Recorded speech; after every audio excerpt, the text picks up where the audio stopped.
Welcome. This is the second lecture for Unit 9. It's on illustration. And so, as you may have been paying attention, for each unit we have covered a different art medium.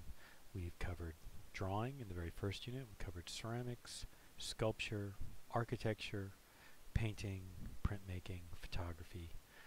And but illustration is probably is different from those media because illustration is not so easily defined or contained, and it's definitely not defined by what tools and what materials are used.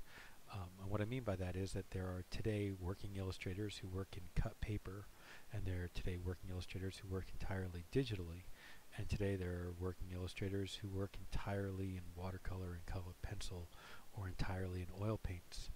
And there are many illustrators who use a variety of tools.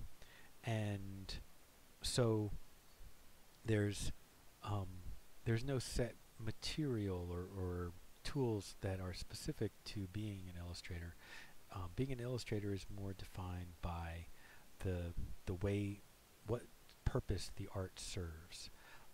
And I guess the first thing to understand is that illustration is by definition a commercial art. And so that leads to kind of an interesting set of questions, because you may be thinking to yourself, but wait, all the art we've been looking at has been commercial, and that generally someone has gotten paid for it. Even when they were artisans who worked for the pharaohs of Egypt, they may not have been paid well, and they may not have had a whole lot of choice as to whether they were going to get paid, but certainly someone made sure that those artisans were well fed and housed so that they could produce more artwork.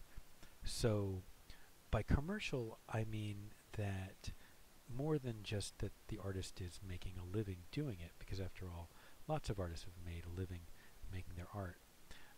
By commercial, I mean commercial art is defined as art where the artist is either an employee of a company or corporation, or is a freelancer who works primarily for companies or corporations. And there's a whole bunch of different types of design and applied art fields that are commercial arts. But historically, illustration is probably the first that we really see, although graphic design started as a field roughly at the same time as illustration. And next unit we will be talking about graphic design as a separate discipline. So another way to think about what defines illustration is that illustration is made for text and with text, right? That most illustration is made to supplement the text, but to be right there with the text. For most working illustrators, the first step is getting the text.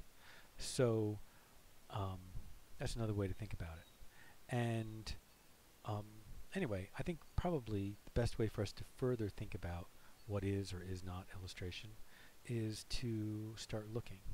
So like I said, you may have at the very, as I started talking about illustration and defined it as, first of all, as commercial art, you may have been wondering, well, what about something like this? This was made for a client, right? In the case, a king, and he had a specific audience and a specific content and communication he wanted to communicate. But this is different from 19th century and 20th century and 21st century modern day illustration in a couple of ways. In one way is because the audience is small. I'm going to end here